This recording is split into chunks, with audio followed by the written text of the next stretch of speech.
Hi babes, welcome. Today is going to be a little bit different. I don't think we're going to have pick a pile readings, but I do feel like there is important information to be had, so stick around if you like. And yeah, I'm going to just take you with me on the journey of where I've been lately, which has been balancing between two realities.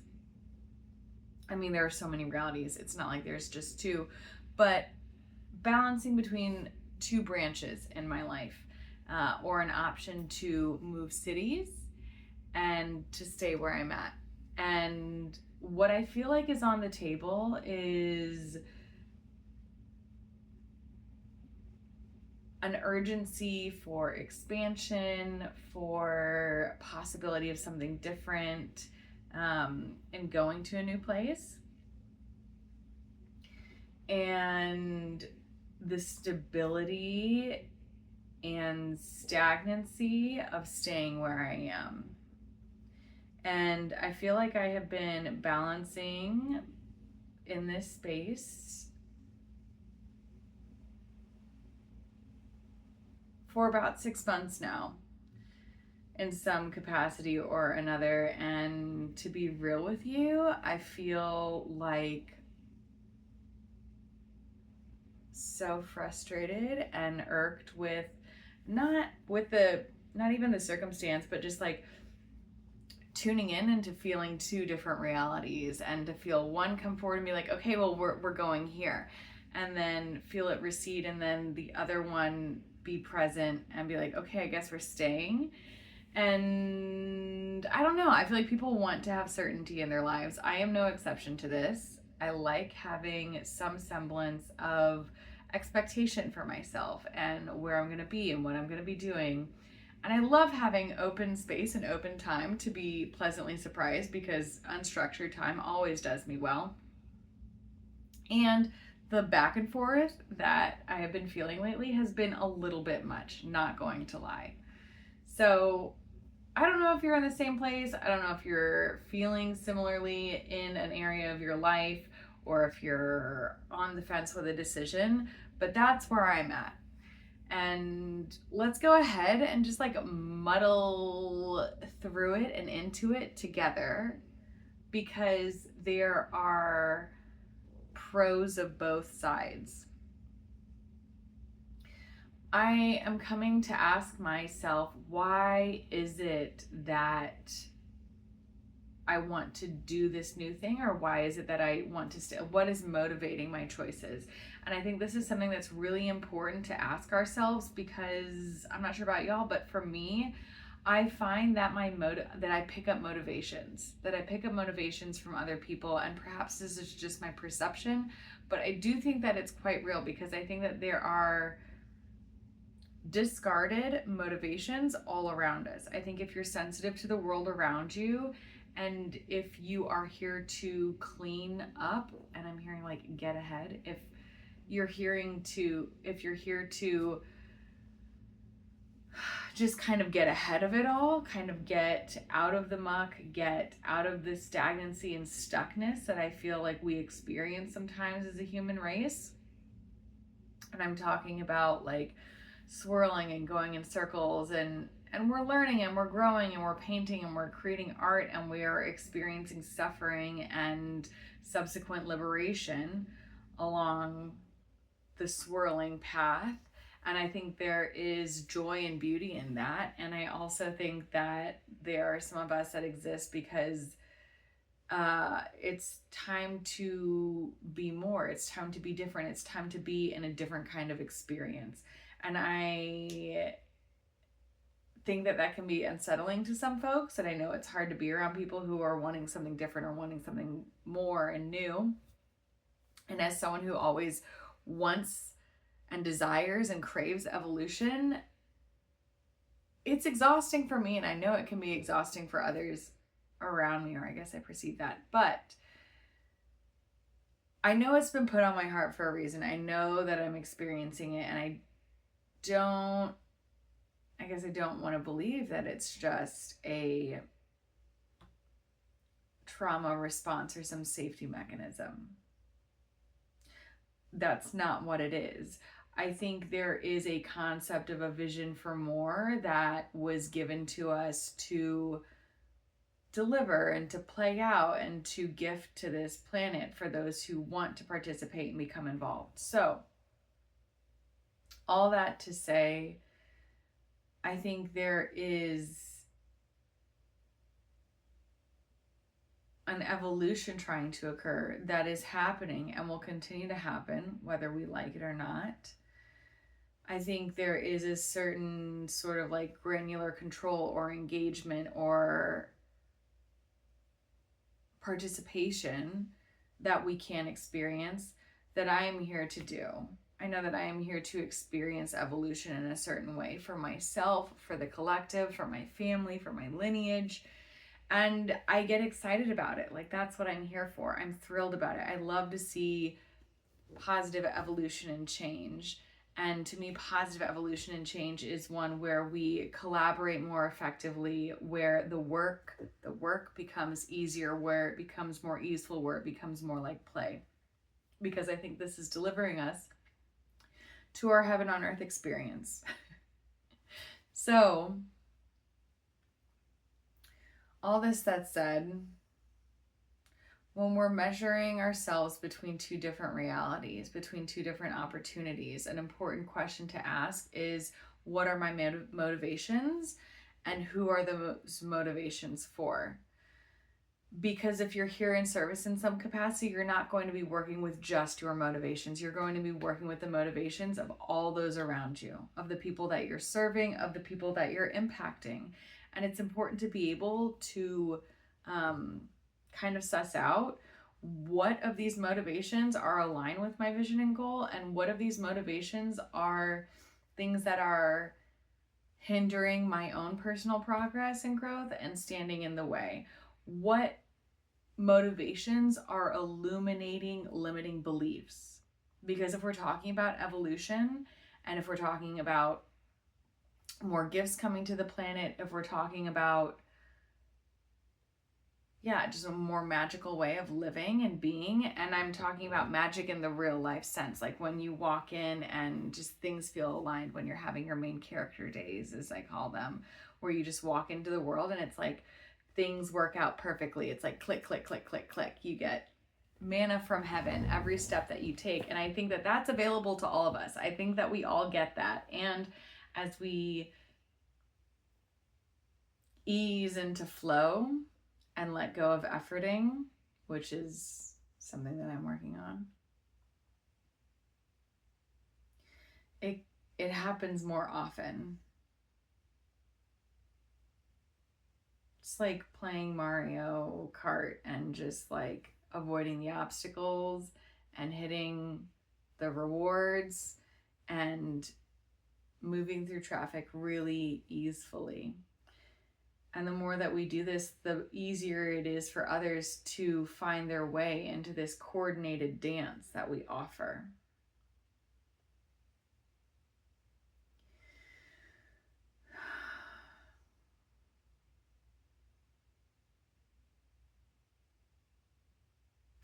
So,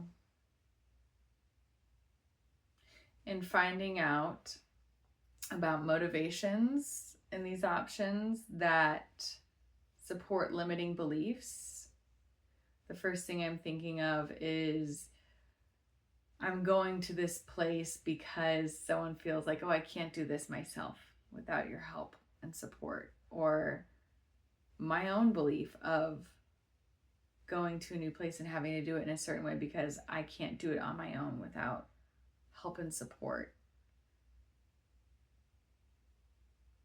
Is that something that serves me, or is that something that limits me? And I'm of the mindset of, I'm here to bust through limiting beliefs. They're not for me anymore. I'm here to birth new technologies to this planet because I know how to open my mind enough that new patterns and new beliefs and new expansions have space to come in and work through me. And therefore, I can become an example to others. And vice versa. When I see other people who move more expansively, I allow my body to relax and I can mirror their patterning so that way I can invite that flow into my life. May we all be so blessed to choose the route of more massive expansion and liberation for all. Okay, so the messages that we need to hear today. Number one, when you are unsure about the steps that you're taking, you don't need to slow down, but feel into your feet, feel into your body, feel into your form. Our physical form is our first, I shouldn't say first, but it's our most practiced way to experience feedback. If we eat something icky, it tells us that it's like, ooh, I don't like this, right? It tells us, it has information for us. And it can tell us where there are struggles or where there's friction between where we're going and what we want. Because if we're going a certain direction and we're getting a biological response, that's just information to tell us that either we're carrying blocks or we're walking into blocks. In the case that we are carrying blocks, I'll back up a second. I'm talking about our physical bodies, and this is going to be different for each person individually. But I'm seeing for one person specifically, like your feet and how the ground holds your feet, right? How there's just so much information that passes through the soles of our feet. For another person, it feels like your hands just get hot when something feels right. It's like the energy is flowing through your hands the correct way. For another person, I feel like it's your ears. Your ears feel warm because there's a lot of information flowing through. And it's not in a way that burns, but it's just in a way that feels active and alive. And so I think the blanket for all of us can be tuning into how we perceive flow, because everyone's going to experience that differently. For some, it's a shift in mental chatter and kind of fluidity and calmness, although the right amount of stimulation. It's just however each of us individually engage with that. If you don't know what that is for you and you want some support in that, I think I'm going to start offering 15-minute one question check-ins that if you don't want to do a full read, we can do little minis on. So check those out. If you want to go on a deep dive and ask that and a bunch of other different questions, I offer soul coaching, what's effectively tailored, tuned to you information from the universe about how you are designed to live and experience and interact with the world. As long as you have questions, I can get answers. That's the way that it works. Anyway, so yeah, number one, especially if we're weighing multiple options, or if we're just making choices in our daily lives, or if we're trying to just decide where to go, tuning into what pulls us into flow and what just doesn't give us that kind of feedback or response is helpful. If you're running into something where it's giving you negative feedback, that's additional layered information. And so let's talk about that. Let's talk about, I hate talking about that. I love talking about what makes us feel lit up, because that's just such an obvious, if you feel lit up, yes, do that, right? And I think, myself included, a lot of us get hung up on, well, I'm feeling hung up here or hung up there. I'm focusing on where the friction is. And that is to our detriment at times, because it just makes us an expert in the friction and invites more friction-filled experiences for us to tussle through in our minds, because it's like little brain teasers. The world wants to give us a stimulation that we like to excel at. And if we decide that we like, or if we engage with friction and challenge and information that doesn't bring joyful sensation to our body, and we spend our time there and become experts in that space, then that's what we're going to get more of. So we are going to dive into it a little bit because it does feel helpful to understand the difference between, is this a block inside my body, or is it a limitation of my environment? Oftentimes it's a reflection. But it does feel really helpful and informative to understand, okay, is it originating in me, or is it originating outside of me? Because how you handle that problem is a little bit different in each case. So let's talk about when the friction is inside of us, right? When we are carrying a limitation. And the thing that's coming to my mind is like, okay, I'm at work and or I don't know, wherever you might be, and I am feeling a tightness and feeling like a triggered response to someone's information that they're giving to me, right? A coworker says something and I just get a little bit tight, and I wouldn't say necessarily activated, but it can go into activation, right? Number one, we want to take any activation that we have and slow it down, because when we have an activation, there's like this like closing of the flow, and the flow stops or it gets severely restricted. And when we have a stopping of flow, it's hard to feel through it because there's just no flow that we're working with, right? Our body closes it down because it's been unsafe in the past, present, or future, and we don't want to engage with it.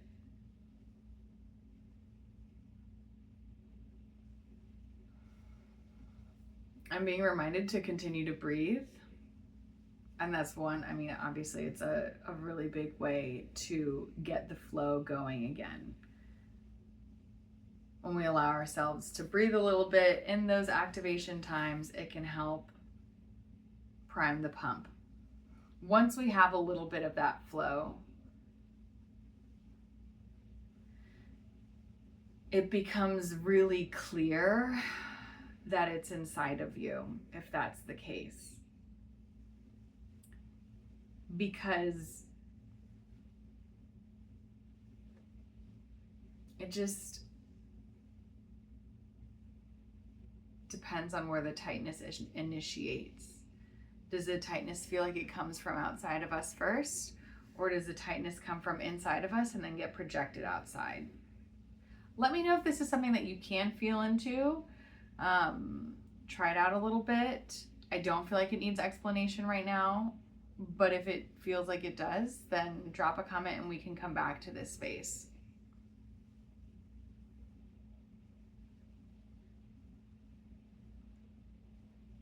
When the limitation happens outside of us, usually our breath and our increase in flow, even if we get tight, right, in response to what happens outside of us, it usually eases it up.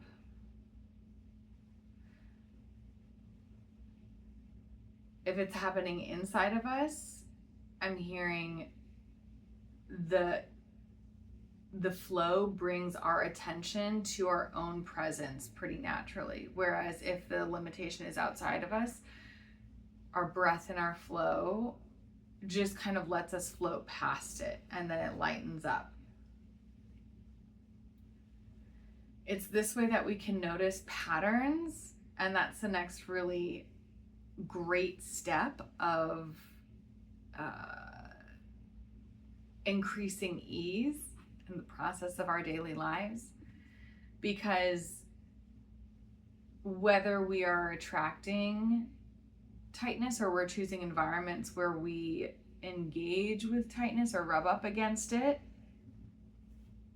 or if we are bringing that tightness and the environment is kind of helping us unwind it, it's good to know, because if we are choosing environments that are tight and we are helping it loosen, then the reminder to stay with self and have a deeper confidence in yourself is important. Although realistically, we're going to be doing both, and we're going to have tightness inside of ourselves and we're going to have it outside of ourselves, because it's a reflection and it's a balance and a teeter-totter. And when we workshop a problem on the outside, it helps us beef up our tools that can then help us workshop that problem on the inside, and vice versa. Okay guys, I feel like that is the right bite-sized chunk for today. I think we're going to try and do shorter videos going on. Let me know if there are different topics and subjects that you want to work with. Otherwise, I'm just going to keep pulling them from my daily life. So I'm glad that you're here. Thanks for your presence. I appreciate your participation, and I hope you have a fantastic week. I will see you next Wednesday. Bye.